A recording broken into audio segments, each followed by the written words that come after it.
ಶನೇಶ್ವರ ನಾವು ಸ್ಟಾರ್ಟ್ ಮಾಡ್ತೀವಿ ಮಾಡ್ಕೊಳ್ಳಿ.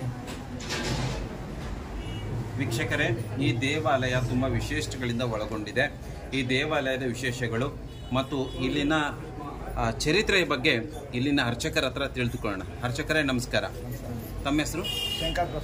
ಶಂಕರ್ ಪ್ರಸಾದ್ ಆಚಾರ್ಯರೇ, ದಯವಿಟ್ಟು ನಮಗೆ ಈ ಸ್ಥಳದ ಮಹಿಮೆ ಬಗ್ಗೆ ತಿಳಿಸಿಕೊಡಿ. ಇದು ಸುಮಾರು ಅಂದರೆ ಒಂದು 60 ವರ್ಷದ ಇತಿಹಾಸದಲ್ಲೇ ಒಬ್ಬರು ಹೋಟ್ಲ್ ಹಾಕಿದ್ರು ಅಂತಿದೆ. ಒಬ್ಬರು ಹೋಟ್ಲ್ ಹಾಕಿದ್ರೆ ಒಬ್ಬ ಸಾಧು ಬಂದು ಇಲ್ಲೊಂದು ದೇವಸ್ಥಾನ ನಿರ್ಮಾಣ ಆಗತ್ತೆ ಅಂತ ತ್ರಿಶೂಲ ಹಾಕಿದ್ದಾರೆ. ಒಳ್ಳೆ ಅಲ್ಲೇ ಇದೆ ತ್ರಿಶೂಲ. ಸಾಧು ಬಂದು ತ್ರಿಶೂಲ ಹಾಕಿರೋದು.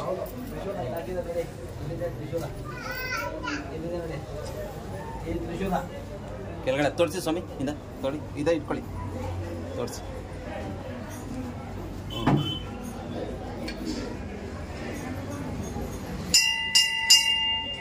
ಸಾಧು ಬಂದು ಅದನ್ನ ತ್ರಿಶೂಲ ಹಾಕಿರೋದು. ಅದು ಯಾಕೆ ಹಾಕಿದಾರೆ? ಇದು ಹೋಟ್ಲವ್ರ ಹತ್ರ ಒಂದು ಗಂಜಿ ಕೇಳಿದ್ದಾರೆ, ಏನೋ ಹೊಟ್ಟೆ ಕೊಡು ಅಂತ ಕೇಳಿದಾರೆ ಅವರು. ಅವ್ರಾಗ ಏನು ಇಲ್ಲ ಅಂದ್ರೆ ಗಂಜಿ ಹೋಗಿಸಿದ್ರೆ ಬಿಸಿ ಇದೆ ಕೊಡ ಅಂದ್ರೆ ಬಿಸಿ ಗಂಜಿನೇ ಅವ್ರು ಎತ್ತು ಕುಡಿದಿದ್ದಾರೆ. ನಮ್ಮೂರವ್ರು ಹಿರಿಯರಿದ್ರಾಗ ಅವರು ನೋಡಿದ್ದಾರೆ, ನಮ್ಮ ತಂದೆಯವರವರೆಲ್ಲ. ಆಮೇಲೆ ಇದು ಜಮೀನೆಲ್ಲ 3 ರೌಂಡ್ ಹಾಕ್ಬಿಟ್ಟು ತ್ರಿಶೂಲ ಇಲಾಖೆ ಒಂದು ದೇವಸ್ಥಾನ ನಿರ್ಮಾಣ ಆಗತ್ತೆ ಅಂತ ಹೇಳಿದ್ದಾರೆ. ಗಣೇಶನ ದೇವಸ್ಥಾನ ನಿರ್ಮಾಣ ಆಗ್ತದೆ.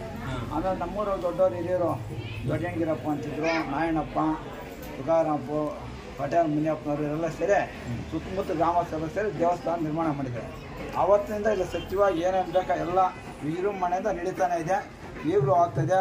ಶ್ರಾವಣ ಮಾಸದಲ್ಲಿ ಪ್ರತಿ ಶನಿವಾರನೂ ಅನ್ನತರ್ಪಣೆ ನಡೀತೆ, ವಿಶೇಷ ಪೂಜೆ ನಡೀತೆ.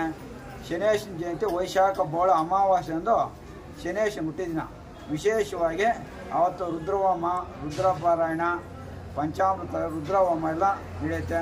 ಪ್ರತಿ ವರ್ಷನೂ ಪ್ರತಿ ಶನಿವಾರನೂ ವಿಜೃಂಭಣೆಯಿಂದ ದೇವಸ್ಥಾನ ಅಭಿವೃದ್ಧಿಯಾಗಿ ನಡೀತಾನೆ ಇದೆ. ಅಂದಾಜು ಎಷ್ಟು ವರ್ಷಗಳಾಗಿರ್ಬೋದು? ಅಂದಾಜಾಗಿ 60 ವರ್ಷ ಆಗಿದೆ.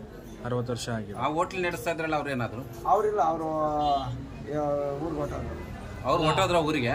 ಈಗ ದೇವಾಲಯಕ್ಕೆ ಬರೀ ಕೋಲಾರ ತಾಲೂಕಿಂದ ಬರ್ತಾರೆ, ಇಲ್ಲ ಹೊರಗಡೆಯಿಂದ? ಇಲ್ಲ, ಹೊರಗಡೆಯಿಂದ ತುಂಬಾ ಜನ ಬರ್ತಾರೆ. ಬೆಂಗಳೂರು, ಹೈದರಾಬಾದಿಂದ ಸಹ ಬರ್ತಾರೆ. ಆಂಧ್ರ ಪ್ರದೇಶ, ತಮಿಳುನಾಡಿಂದ ಬರ್ತಾರೆ. ಈಗ ತಿರುಪತಿ ಪಾದಯಾತ್ರೆಯವರಿಗೆ ಇಲ್ಲಿ ವರ್ಷಕ್ಕೊಂದು 20-30 ಇವ್ರು ಬರ್ತಾರೆ, ಏನೋ ಬ್ಯಾಚ್. 350 ಜನ 300 ಜನ. ಅವ್ರ ಮಲ್ಗಡಕ್ಕೆ ಜಾಗ, ಇಲ್ಲೇ ನೀರಿನ ವ್ಯವಸ್ಥೆ ಎಲ್ಲ ಮಾಡ್ಕೊಡ್ತಾ ಇದ್ರೆ ಇಲ್ಲ ರಾತ್ರಿ ಇದ್ದು ಊಟ ಮಾಡ್ಕೊಂಡು ಆರಾಮಾಗಿ ಪಾದಯಾತ್ರೆಗೆ ಹೋಗ್ತಾ ಇದ್ದಾರೆ. ಸೊ ಈ ದೇವಸ್ಥಾನ ಕಡೆಯಿಂದ ಪಾದಯಾತ್ರೆವರೆಗೂ ಒಂದು ಸಹಾಯ ನೀವು ಮಾಡ್ತೀರಾ? ಅವ್ರಿಗೂ ಇರೋದಕ್ಕೆ, ಊಟಕ್ಕೆ ವ್ಯವಸ್ಥೆ ವ್ಯವಸ್ಥೆ, ನೀರಿನ ವ್ಯವಸ್ಥೆ, ಇಳ್ಕೊಳ್ಳೋಕ್ಕೆ, ಒಳಗಡೆ ಜಾಗ ಎಲ್ಲ ವ್ಯವಸ್ಥೆ ಮಾಡ್ತೀವಿ. ನೀವು ಮಾಡ್ತೀರಾ? ಧನ್ಯವಾದಗಳು ಸ್ವಾಮಿ. ಈ ಕ್ಷೇತ್ರದ ಮಹಿಮೆ ಕೇಳಿ ನಮಗೆ ತುಂಬ ಖುಷಿಯಾಗಿ, ತುಂಬ ಚೆನ್ನಾಗಿ.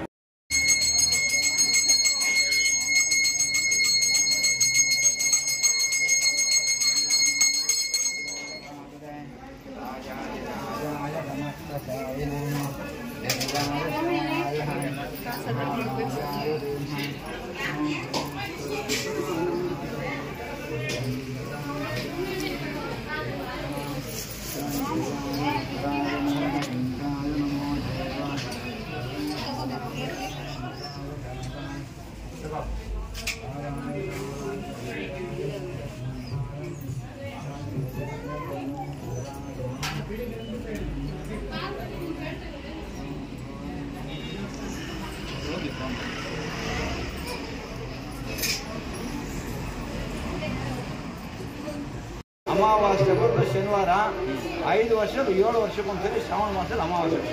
ಶ್ರಾವಣ ಮಾಸದಲ್ಲಿ ಅಮಾವಾಸ್ಯೆ ಶನಿವಾರನೇ ಬರೋದು.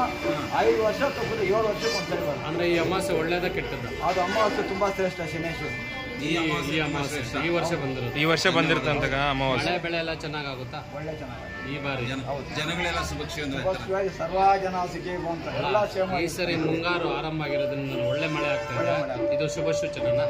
ಶುಭ ಸೂಚನೆ. ಶ್ರಾವಣ ಮಾಸದಲ್ಲಿ ಮಳೆ ಬರ್ತದೆ, ಶುಭ ಸೂಚನೆ.